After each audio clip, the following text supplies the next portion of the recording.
Welcome into Weekly Champions here on Wrestling Spotlight TV. Got a special guest, and then we should be joined by another contributor in just a little bit.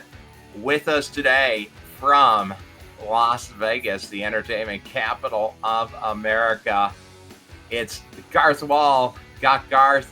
He is heavily involved in the pro wrestling landscape of Vegas, and just to show how involved Garth is in pro wrestling, here is a personal introduction from him for his day job at Finley Mazda in Las Vegas. No better introduction for a deal maker than the $1 Million Man himself.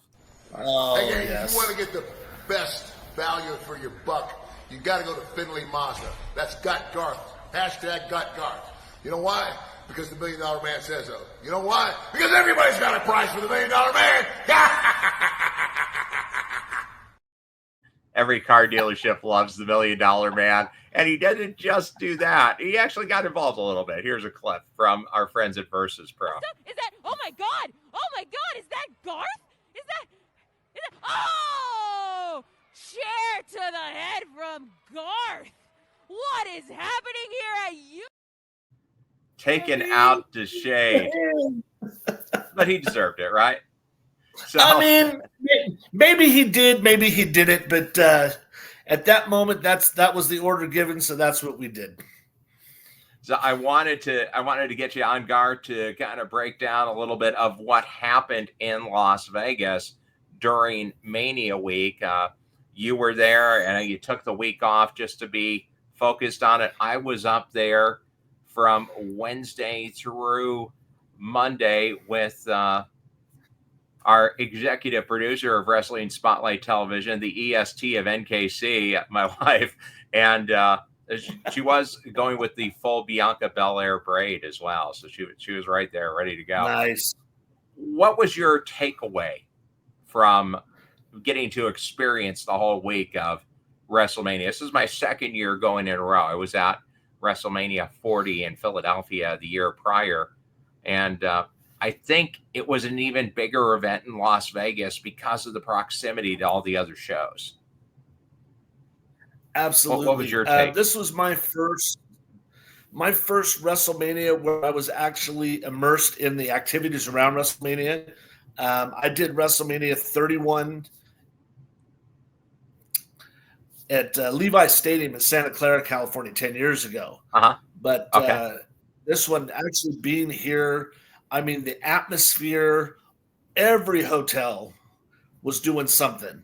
Everybody had some way trying to invite those. I mean, we had people from like 68 countries, all 50 states. I mean, just there's tons of people that came that weren't even going to WrestleMania just to be in town for the vibe or WrestleCon or, one of the 1,000 independent shows that was probably going on that week. I experienced a lot of connecting with wrestling fans from other places. Standing in line to get into Elite Stadium on Saturday, my buddy Joe and I just struck up a conversation with the guy behind us, showing that wrestling really is a universal language. He's from France, flew out by himself to attend the 2 days. There was a little bit of a language barrier on the basic stuff, like hello, how you doing, where you from, that. But once we started wrestling, there was no language barrier. We knew what we were. We spent probably 45 minutes talking with the gentleman, and it was just everywhere we went. Friday night took in a really great show. Millhouse and the people at Pride Style put on a phenomenal show, headlined by somebody's cutting my feed. They didn't want me to talk about it, I guess. No, it was people from all around the world. Yeah. Because when I went to we did WWE Priority Pass, and I walked down to the convention center, and like I said, everywhere you walk, there was wrestling. Caesar had a WWE title belt on him. The Jumbotron in front of the horseshoe had Roman. So you were stopping and acknowledging, the showgirls were acknowledging the original tribal chief. And then when I got to the convention center, the people right around me were from the UK, one from Manchester, one from London, flew specifically in for WrestleMania. And the person right in front of me was an executive with Disney Plus. And I let them know that, hey, Wrestling Spotlight's available. An executive with Disney Plus out of the great state of same place where Kenny Omega used to reside, North Carolina. And he came in for WrestleMania. And we are joined now by a person that he remembered traveling and competing in the rings in the great state of North Carolina. Sonny, the Man Eagle Kane, joins us here. Sonny, joined here by Garth Wall. Garth from Las Vegas. Hello, sir.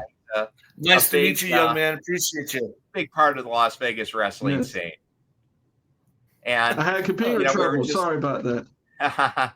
We're just talking about the interactions with the fans and everything that happens around WrestleMania, the big event, and the universal appeal. And true story, the gentleman that was in front of me, an executive with Disney Plus, about my age, getting our priority passes for WWE.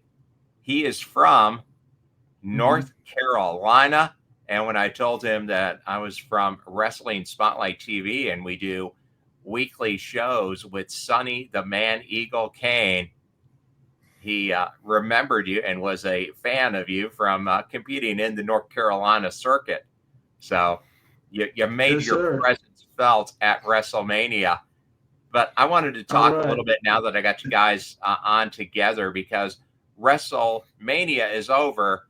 But Raw is Rollins was taking the center stage this week at the T-Mobile Center, just about 5 minutes down the road from where we record the studio here for Wrestling Spotlight TV at the T-Mobile Center.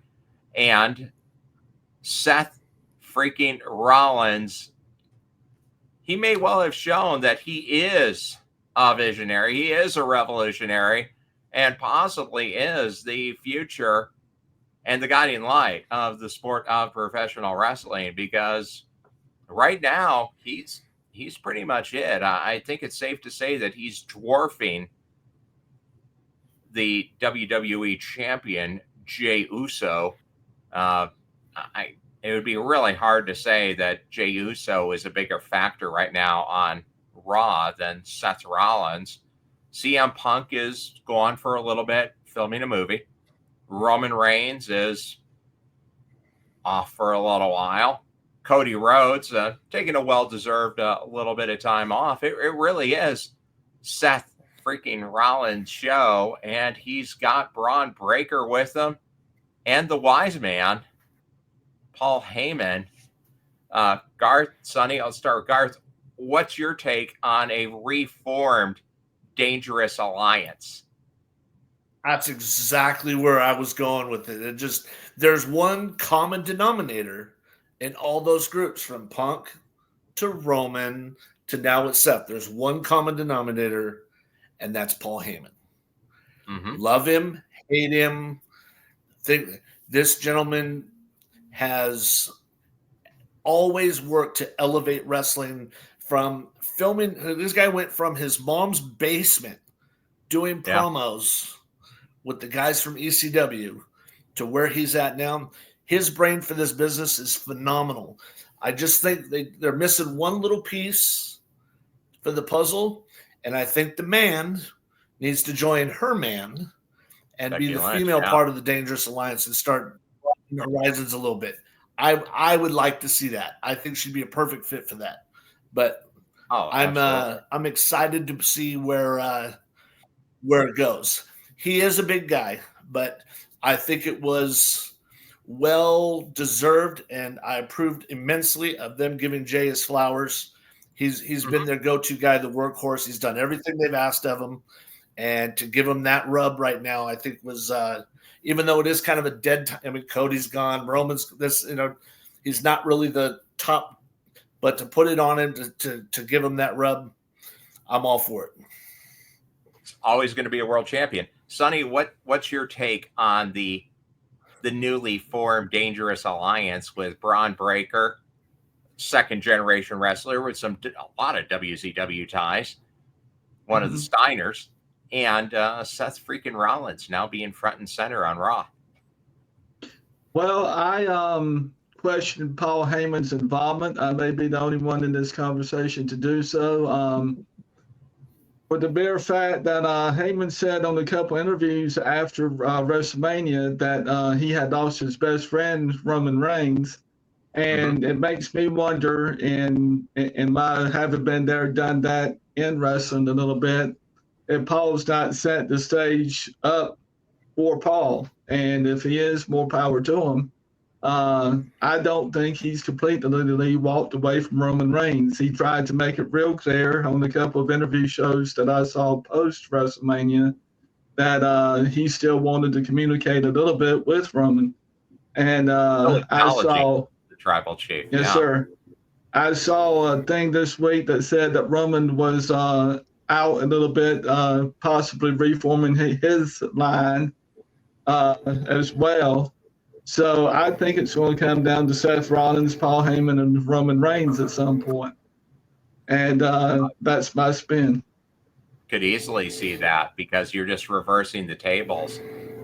Where Seth was going after Roman, now Roman can come and go after Seth, because absolute power corrupts absolutely, and it'd be a good swerve. Kind of let it go to his head.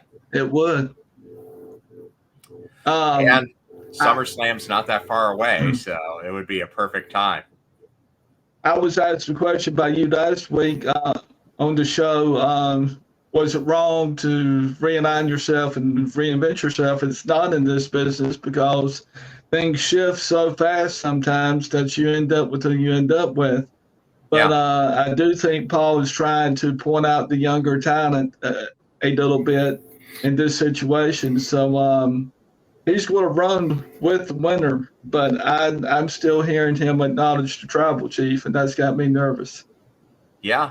So, well, Roman's going to be a factor, and Garth, Cody Rhodes is going to be a factor too. Even though he lost the title, he still went to Disney World. But absolutely, we can't sell short exactly what Sonny's saying. What Sonny's hit the nail right on the head. But I think that I think a lot of people are sleeping on Braun Breaker right now. He's the hired muscle. This kid is impressive. This kid, he really is, has all the if he stays out of his own way and doesn't do the things that his uncle did, if he follows, if just does it the right way, this and that, they could strap a rocket to this kid's back. Yeah, he will be headlining WrestleMania after WrestleMania, because it just, the pure athletic talent, the raw ability in the right hands of people like Triple H and the guys at NXT with Shawn Michaels, and this kid is going to be. I know he hasn't been around long, but if he sticks with it and follows their program, the kid's a first ballot Hall of Famer already. He already has the makings of it.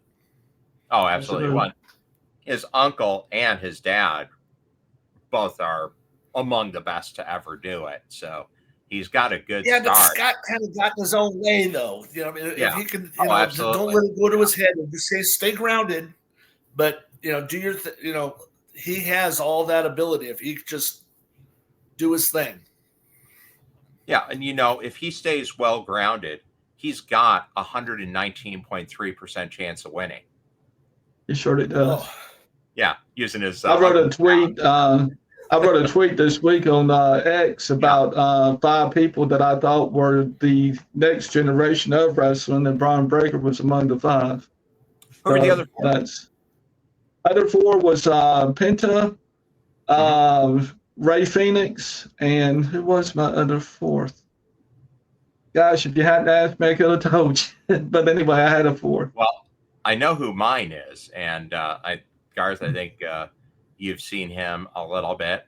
The Samoan werewolf, Jacob Yes, Fatu, sir. now I may have teaming up with mentioned a him. guy I know you know well, Solo Sikoa from the Yes, Las Vegas area, I'm. from Future Stars of Wrestling. Me Yeah, and Solo what do you have think about Jacob crossed paths a Fatu few and Solo? times. I think Solo's always been. Well, I know him as Cepha, but Yeah. Solo has always been an extremely humble and grateful person every time I interact with him. In fact, we were leaving the Undertaker thing at the Fountain Blue. I mean, it's midnight, I think it was, and because we had hung out for a little while. So, I mean, it was close to maybe 1 o'clock in the morning. We're walking towards the door, and he's walking in, and there's people that are trying to stop him, and he's got his baseball cap down low, and people are trying to stop, and he's being very polite, this and that. Me and him make eye contact. He breaks over to me. We give each other a hug, just catch up for a second. He's like, I got it. I said, I understand. I said, I just want to introduce you to my brother, Joe. And he shook hands with Joe, said, nice to see you. And he goes, I got to go ahead, man. But the fact that, even where he's at now, took time to acknowledge that, then. And then I was I know Jacob through the Super Beast promotion, Dark Arts Entertainment, and found out that he was living in my old hometown. He posted some 4th of July. So I'm like, I know that neighborhood. And I got to catch it. Just for a guy that's been through what he's been through, I mean, he discovered wrestling while incarcerated, saw his cousins, saw what they were doing. And the family said, look, we'll teach you. And he spent 11 years on the indies, MLW, stuff like that, showing that he would be a good. And if they hadn't done the Bloodline storyline, would he have gotten that opportunity? I don't know. But they put a little crack in that door, and Jacob just booted it down. That guy, humble, and his moveset is phenomenal. I just what he can do in the ring. I'm looking forward to. I'd like to see him and a guy like Braun Breaker get it on. I'd be interested to see what those two guys could do together. That'd be a hard-hitting match. That's your next generation match, because go search MLW on YouTube and look at some of the matches Jacob Fatu had when he was part of the Contra unit in MLW. Absolutely. Just amazing. You're just seeing the beginning now. And I like the pairing of him and Solo Sikoa, because Solo is really good as the manipulative, voice, the front man, and a good wrestler himself. But Jacob Fatu is next level. The things he can do. Really, the only other guy in WWE who I think can go move for move with Jacob Fatu athletically is Braun Breaker, and that would be an amazing match. Probably. And like you guys both said, that's the future. That's what Paul Heyman. That's going to be what puts butts in seats in 10 years. If those two guys are still healthy and doing their thing, it's going to be WrestleMania 51 is going to be a show that will have those guys headlining either Saturday night, Sunday night, or both nights. It's just the way it is. And Jacob still, I like Jake. He hasn't lost his connection with his past. He still acknowledges his past. A phrase that he's using in his promos is something that was used in the Bay Area to talk about a different lifestyle, but it has different meanings. And he breaks out with the yada da mean. It was the first time he did it, and he did that tongue roll with it.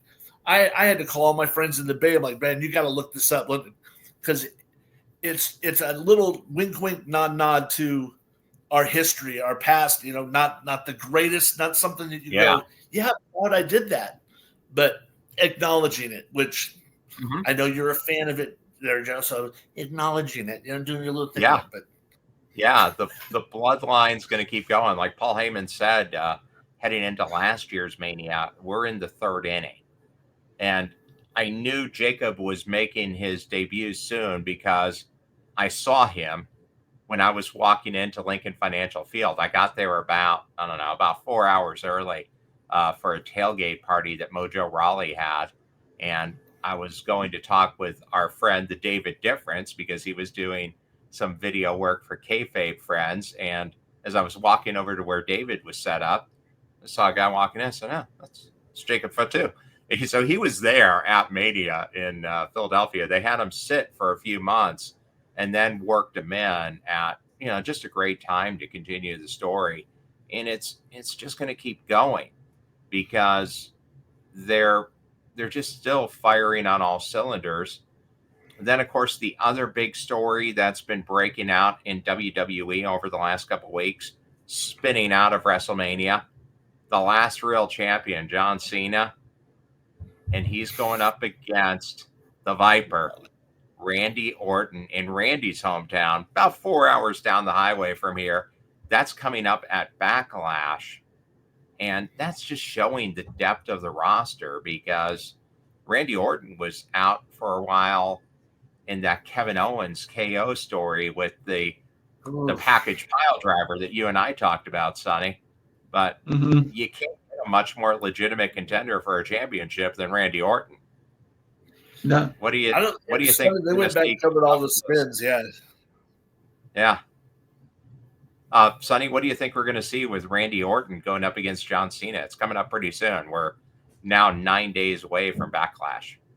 I think at some point this year we could see a title switch. I don't think it's going to be this soon. I think Randy will end up with it. I think they may rival back and forth a little bit over it. There may be some more outside interference in the match coming up at Backlash. That would be typical heel moves. I just don't see them building it to this point and then dropping it this quick. Maybe over the summer at some point. I mean, you got SummerSlam coming up in one of the biggest stages, MetLife Stadium in New York City. Going to be a 2-day SummerSlam, and even featuring Cardi B at the SummerSlam. So I think we could see some title changes coming there. I really don't feel too good about Jey Uso holding the title through SummerSlam. John Cena is questionable. I think Cena's going to probably have his. I don't think he's going to lose his till probably the end of the year. I'd like to see him do an old school. Give me something that would fit with kind of Cena's whole thing, the old school, the throwback, this and that. I love his heel work, by the way. I've never been a Cena fan. Now I'm a Cena fan because I'm a heel guy. It's just the way it is.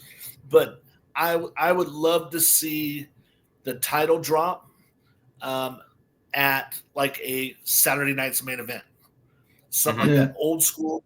You had to run home as a kid because you didn't know what was going to. Now it's like, nothing was going to happen on Superstars. And then you'd find out in school on Monday, Demolition won the title on. Oh my God, I missed it Saturday morning. I'd like to see an old school title drop on like a Saturday night's main event or something. That would be neat because you are bringing back Saturday night's main event. We got a Saturday night's main event coming up towards the end of next month. So yeah, I could definitely see that. And I wanted to hit one more WWE topic and then seg over to AEW because obviously with WrestleMania going on, we've been pretty WWE heavy. How about the women's division? You're seeing some more young talent coming in. A lady who made a lot of noise because she signed with NXT while AEW was negotiating with her a year ago, Stephanie Vacour. She's been on Raw now 2 weeks in a row and has made a real impact. Julia has been on Raw the last couple of weeks, along with the prodigy, Roxanne Perez, who also had her time in AEW, along with Ring of Honor. They are definitely that next generation, kind of following up behind a Tiffany Stratton and a Jade Cargill. How do you like how that story is developing? Because now you're getting a partnership with Io Sky. Now the fans love Io, and why not? She's She's an incredible wrestler, and I think is in a better position as the babyface happy champion than being the heel. That never seemed to fit too well. And she's getting assisted, probably not necessarily welcome assist, but getting assisted by Rhea Ripley. Sonny, how do you feel about that? Io Sky and Rhea Ripley teaming up against the Young Guns. I think we're going to see more of it. I think the fans have responded well to it, and I like the back and forth thing of I need you, but I don't need you, and why weren't you there when I needed you? I think Rhea Ripley is destined to be heavyweight champion again here at some point, Sure. and I'd like to see a match between her and Charlotte. I think they'd be the better match than Tiffany Stratton and Charlotte personally, being that they are built more like each other, and they have similar moves in the ring to each other. Nothing against the size completely, but you just know sometimes when two people pair up that's going to be the deal. And they both come from a little bit of similar backgrounds, so I think it'd be a good fight. Yeah, Garth, how do you feel about the current women's division in the WWE? I think it was on a great trajectory until Charlotte showed back up. I am not a Charlotte fan. I've never been a Charlotte fan. I wasn't a Roman Reigns. When you're being force-fed like a newborn bird and they're just shoving it down your throat, it really will turn the fans against you. And I think, and they did it with Becky against Bianca at SummerSlam. I think it was a couple years ago. They brought her back in a squash match. And it's just, okay, yes, they were your headliner, but you come in and you just, I think a lot of people expected her to, for Tiffany to just give it up to her. And Tiffany that was a great match. But Rhea, Io Sky, I've always been a fan of Io Sky. When she does her little, she'll put on a great move, does her come up and does her crazy thing with it, all the fans go nuts. And I think that this upcoming this next generation of girls is truly, they're not afraid. Now I know that Charlotte helped pave the way for this. I got to give her flowers there. But these girls aren't afraid to get down and do stuff that 10 years ago wouldn't even be part of the conversation with girls wrestling. And these girls are putting on matches that are just unbelievable, from NXT all the way up to the WWE. I think the women's division, women's wrestling as a whole, I think is coming up, getting back up to, during WrestleMania week, there was a women's only lucha show that was put on here in Vegas. NTLL, New Tradition Lucha Libre, did an all women's show. Diana Sandoval produced her first show, and all women's card, lucha, and phenomenal matches. So I like to see, and as a girl dad, I love to see it. Well, and then we also saw a lot of women interspersed throughout all the extra shows that were happening, including Tokyo Joshi Pro doing a show. We talked with Nixie XS, your Memphis Championship Wrestling Women's Champion. That show. He was up there. Yeah. So yeah, there was a lot. And now, Garth, who may be the biggest fan of Charlotte Flair going. Like it or not, learn to love it, because she's the best thing going in town today. Woo! Sonny the Man Eagle Kane. By Charlotte. Saw Charlotte and the Nature Boy there. Saw Charlotte and saw Charlotte and Lodi Kane's training camp, and just knew she was going to do something. Have followed her that long, and I used to rival Lodi Kane with on the Independence for a few years back and forth before he became established as a trainer and having his own place. But saw Charlotte and just was in awe. I mean, she paid attention to everything Flair told her. She paid attention to everything Lodi told her. And if you read her story, she did a little time and came out of that and has gotten herself to the point that where she is now in this business, which is respected by many within the industry. And just can't say enough good things about her. Would love to meet her one day and tell her how long I've been a fan. Well, and Sonny, I think you're now, onto something too. Oh, sorry, Garth. I was just saying, I think you're onto something that no, we're no. going to see a different Sonny, what you presentation. were saying is absolutely true.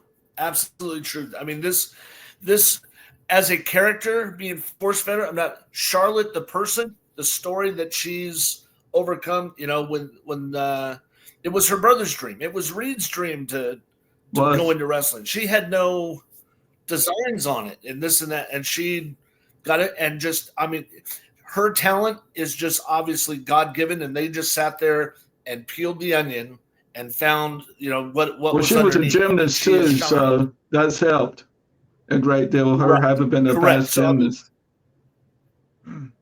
Her ability in the ring, all that fun stuff. Trying to behave. Absolutely phenomenal. The story, I'm just being fed. I get it.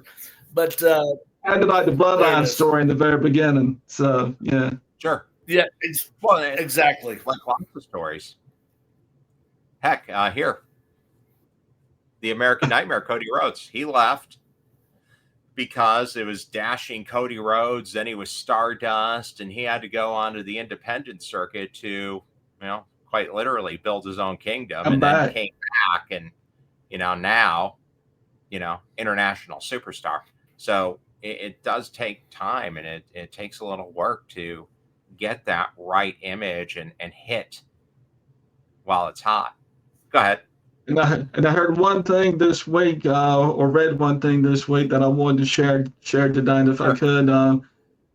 From Charlotte Flair, there could be a little character change in her character coming back. So that'll be interesting to see. Maybe she gets more grateful or whatever for being where she's at, or something different than what she was doing. But there's supposed to be a little shift coming. I could see that, because the match was good. I think they could have leaned into the divorce more. Yeah. Yeah. I mean, I could see her coming back and maybe even helping Tiffany Stratton, because she sees herself and Tiffany as a former gymnast as well. And that would be really interesting. That'd be cool. Yeah. Well, hey, let's move over to AEW, because AEW is picking it up and putting it down too. Both companies. This is kind of interesting. You never know. Because, a lot of the news over the last couple months has been about, hey, the stock market's tanking. Well, I took a look at my personal stocks, and I have a unique investment philosophy. It's my investments are pro wrestling focused, and using a heavy pro wrestling focus on my stock investments. You guys are frozen. I don't know if you can hear me or not. No, I can hear you. You're good. I can hear you. You're good. Yeah, so, Sonny, what's crazy is my stocks are actually up, because WWE is up now, and Warner, thanks in large part to AEW being the #1 program on Max, is clicking too. So AEW is doing good. They're drawing well over 1 million views when you combine the TNT, TBS views and what they're getting on Max. And they're building up towards their pay-per-view now coming up. Well, they got a couple of things. They got a special event coming up in 2 weeks in Chicago on the 14th, where we're going to see Jon Moxley taking on former AEW World Champion Samoa Joe in a steel cage. We've been waiting for the Death Rider story to come to an end. Do you think it ends with Samoa Joe taking out Moxley? It very well could. You know, I mean, they've kind of written it out so far now that they have to come up with some way to move on to another story. So cage matches traditionally have always been the Omega ending to whatever something was going on feud-wise. So this could be the final push of that story. And Garth, I was just saying, AEW quietly is reinvigorated. They're selling out their arenas. They're drawing well over 1 million views a week for both of their shows, because if you add up the TBS, the TNT numbers, and Max, where they're the #1 program on Max, well over 1 million views for Dynamite and Collision each week. And they're building up to a big TV event, Beach Break, coming from the Now Arena in Chicago, which they always sell out. And it's going to be Jon Moxley taking on Samoa Joe. And I thought Samoa Joe made a good point, talking about how Moxley, you want to talk about how you're this big, brave fighter, and then you're just a whiny little, won't say it here because we're on Wrestling Spotlight TV. But you said you got an itch? You said? Yeah. And he's right, because Moxley's being the cowardly heel, right? I mean, he's even hiding behind Marina Shafir. That's why we call them heels. They're on their heels. Is this the time that the Death Riders finally die, and does Samoa Joe recapture the AEW title? I'm going to have to agree with Sonny. I think this has got to be the exclamation point or the period on the end of this very long run-on sentence, I think, that we've been reading for the last few months. Yeah. It's I understand, I think the person with the pencil just forgot what periods and stuff like that are, because this story, it feels like this has been just, I understand playing the long game, let it sizzle, let's do the thing, let's not rush it, but yes, please, someone needs to take the storyline out behind the barn like Old Yeller and just put it down. It got to be done. And I would love to see Samoa Joe do something like that. I just don't know if Tony's going to let that happen. But I think Samoa Joe, even with his age and the miles that he's got under him, I think he'd be a good person to segue into the next, where that could go. There's a lot of options. Because with Samoa Joe, this is the guy that'll stand in the ring and call out 15 people at once. So you never know. It's not just one person. He's known to have worked multiple feuds, at the same time. So it opens up a lot of avenues, I think, if you put it with Samoa Joe. Now, for a big guy, Joe can move. He still can, I saw him this week. He can flip. Yeah. Or step out of the way. Nope. But they're building things. The beginning of the show too. Initially, I thought, they made a big deal about this all-star tag team match. I'm like, it's an 8-man match. Doesn't really mean anything. But man, they went at it. 20 plus minutes straight through. Wow. And if you like fast-moving wrestling with an end goal in sight, because the end goal is Kenny Omega against Okada. You got it, because, man, they opened it up. It was the exact opposite. Raw opened up with Seth freaking Rollins telling everybody he's a visionary, a revolutionary. For 30 minutes. Singing the song. Yeah, burn it down. 30-minute talk. AEW opened it up cold with 20 minutes plus just going at it. Kevin Knight, the Jet, if you haven't seen him, he's an amazing wrestler, moved over from New Japan. Speedball Mike Bailey. Kenny. They're running the WCW playbook. Yeah. And then on the other side, you had the Young Bucks, Ricochet, Okada, and Mark Briscoe thrown in there for a little bit of craziness. Just an incredible match and some great moves. The double stack back flip to the outside was I had to watch it back 2 or 3 times just to figure out what it was I had seen. It was an amazing match.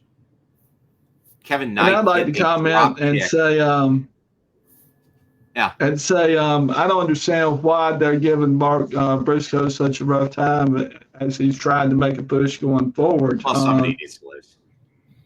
Yeah, well, Mark's been around a minute, and I'd like to see him gain a title at some point.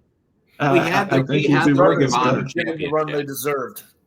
They should have been given the run they deserved in the big company. It Yeah. shouldn't have taken Oh, That's as right.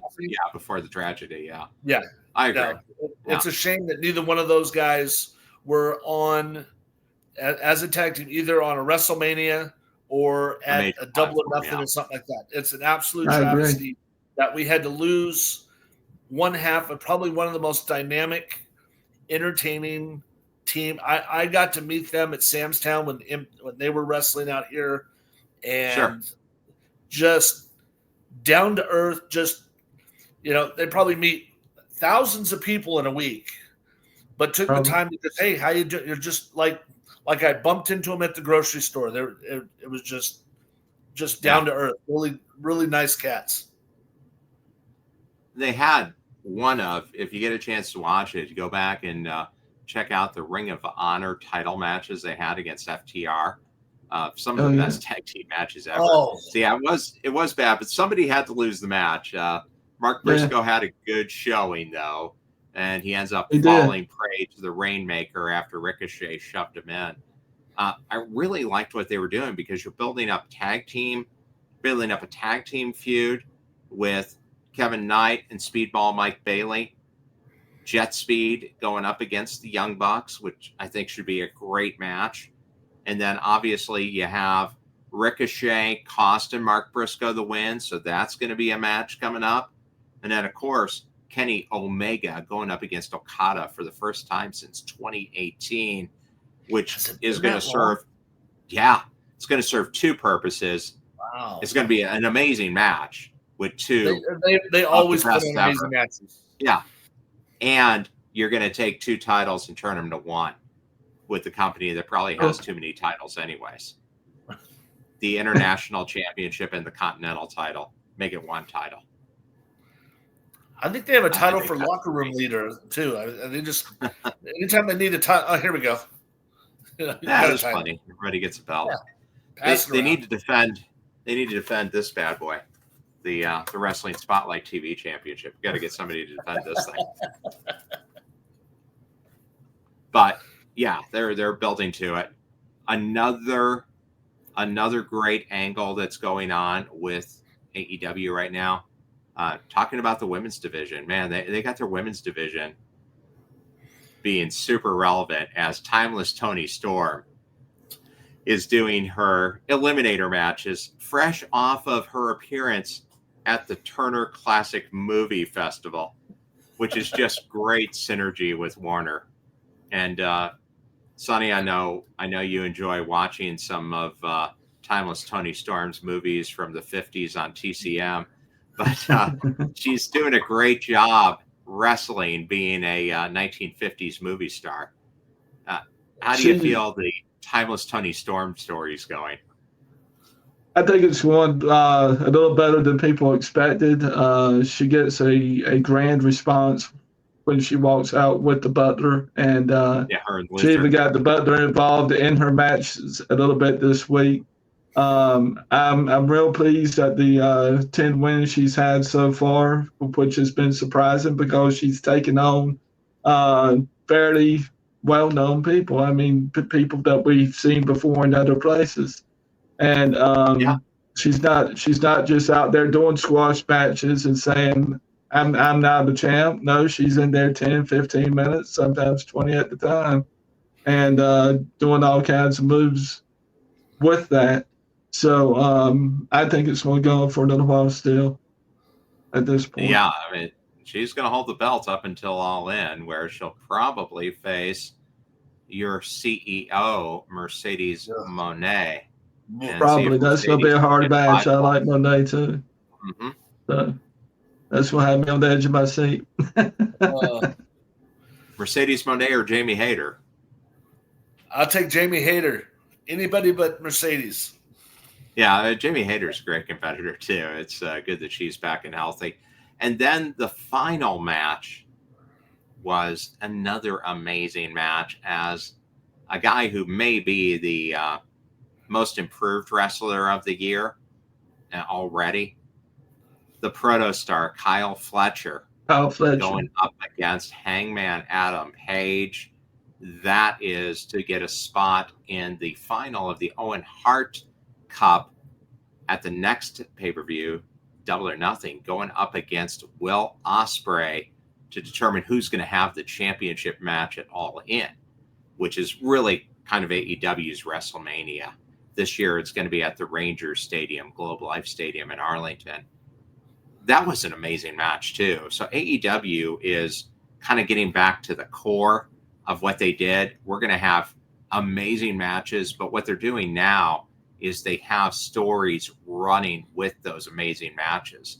So while AEW is adding a little bit of story element to their show, WWE is kicking up the intensity in their matches, which is great because I think both companies are really firing on all cylinders right now. Garth, what did you think of the protostar going up against the Hanger? I'm a big fan of Fletcher, especially I think his transformation now, the shaving of the head, this and that. I mean, obviously, I like to shave the head, whatever. You guys with hair are overrated. But I just think his whole thing, and Hangman has almost become I don't know. I guess you call him the gatekeeper for AEW. It feels like he reminds me of the old days with like Dolph Ziggler and WWE. It was like he was the first guy that was a guy that's up here, but is down there to like break in, make sure that you're doing things right, this and that. He's kind of stepped back out of the spotlight. They still talk about him, this and that, but he's not directly up in there. He's kind of I guess you'd call him the Jey Uso of AEW. You know, that's a good comparison. Not really, but I'd like to see Fletcher. Obviously, Fletcher and Ospreay. Anytime, I mean, two guys that know each other that well in and out of the ring. I'm sure if you give them a big stage sometime and to put their heads together, they could absolutely just burn the place down. I think the two of them. I think their movesets really complement each other, and with you add the story, I think it would be phenomenal. Well, I agree, and I thought Kyle Fletcher was going to get it. The Hanger hit 2 buckshot lariats, though.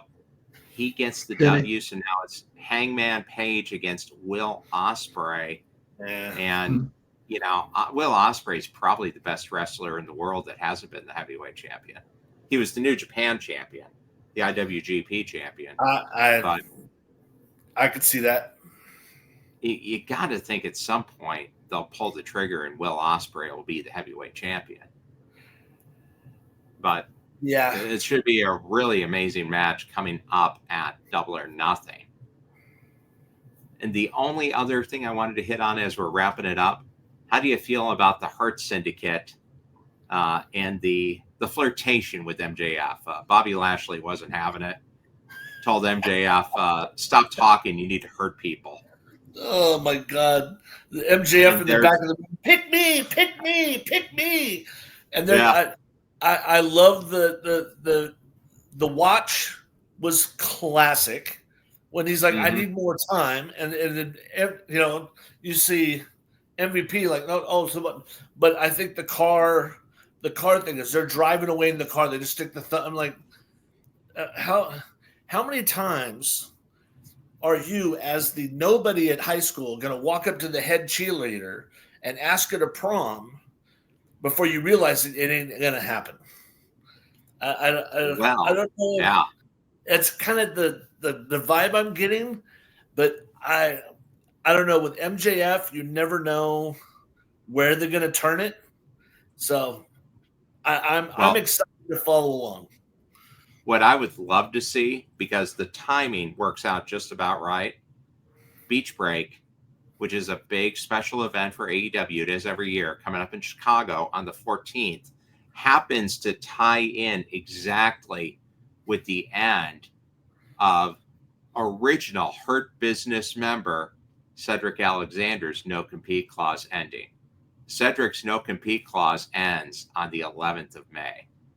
So how great would it be that MJF's guy he has to hurt to get into the Hurt Syndicate is former Hurt Business member Cedric Alexander.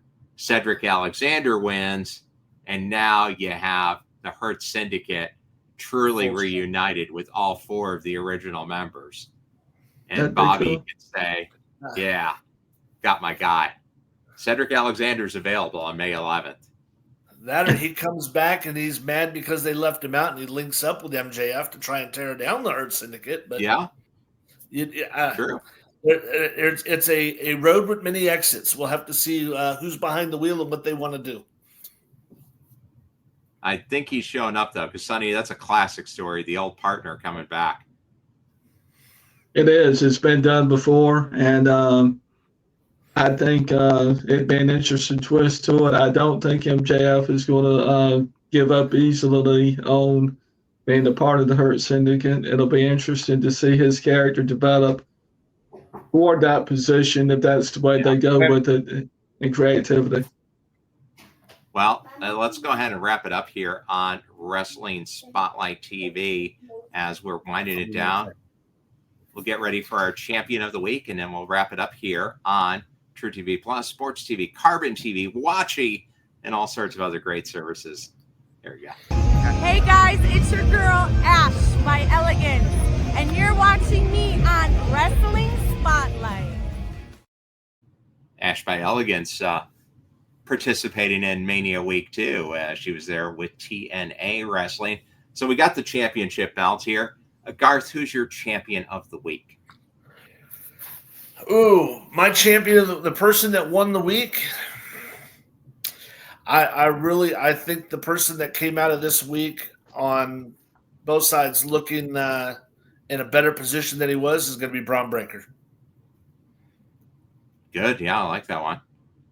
Sonny, your champion of the week. Well, I have 2. I have a runner-up, and I have a champion of the week. My runner-up was Kyle Fletcher, AEW. Sent out a tweet on X about him today, too, and got pretty good responses or views. My champion of the week is Zelina Vega, who won the U.S. Championship title from Chelsea Green. And Green was actually seen smiling at Vega as she went toward the back of the locker room area. And it's going to be interesting to see what happens now, if the feud dies or if they continue to go back and forth still. That's a good one. I'm hoping for more rivals. She's a great competitor, yeah. And to give a little bit context to that story, Zelina Vega won the match by countout to set up this championship match. And that was a truly 100% legitimate win because Chelsea Green got distracted, stayed out of the ring so long. The referee had no choice. Yeah, it was a legit win. So that's why they need to approve sports gambling for pro wrestling, because anything can happen. It's going to happen one day. Yeah. Zelina Vega, well deserved. I'm going to go. We laugh now, but that's coming. yeah. No, it is. WWE's pushing for it. I'm going with the guy that inspired this logo, the weekly championship belt burning down. Everybody in Kansas City was singing his song, and he did dominate Monday Night Rollins. Seth freaking Rollins, front and center. No Cody Rhodes, no CM Punk, no Roman Reigns. Everything's okay, though, because the revolutionary, the visionary, is in charge and running amok until somebody stops him. And it wasn't Sami Zayn. He got to meet Braun Breaker multiple times and went out on the end with the Dangerous Alliance standing tall. So with that, we'll wrap it up here. Of course, if you're in the Las Vegas area and you need to get a nice, affordable transportation to get around the valley, go see Garth Wall at Findlay Mazda. Not a paid advertisement, so sports.tv, we don't split revenue, just a friendly endorsement. And you can check out Garth at Well, heck, I'll let the professional deal maker say where you. Hey, gang, if you want to get the best value for your buck, you got to go to Finley Mazda. That's got Garth. Hashtag got Garth. You know why? Because the $1 Million Man says so. You know why? Because everybody's got a price for the $1 Million Man. That's great. You gotta use that as your commercial. And then, Sonny, where can people catch up with you throughout the week to get some insight on the world of pro wrestling? People can catch up to me on X at Sonny Kane, at Real Sonny Kane. They can catch me on Facebook at Sonny Kane, the Man Eagle. Excellent. And I want to give a mention to check out Progress Wrestling from the UK. You can just search for them on any social media. They have a big event coming up over the next week with Pro Wrestling Noah. So by all means, search out Progress Wrestling. You're going to see some great British independent wrestling along with some of the best wrestlers from Japan. Pro Wrestling Noah is a big deal. It's probably your number 3 promotion in Japan, and they're partnering up with Progress Wrestling in the UK. So just wanted to make sure I mentioned that. Check them out. Search them on X, on Insta. They're everywhere. Some great work. And they were just up in Las Vegas as well.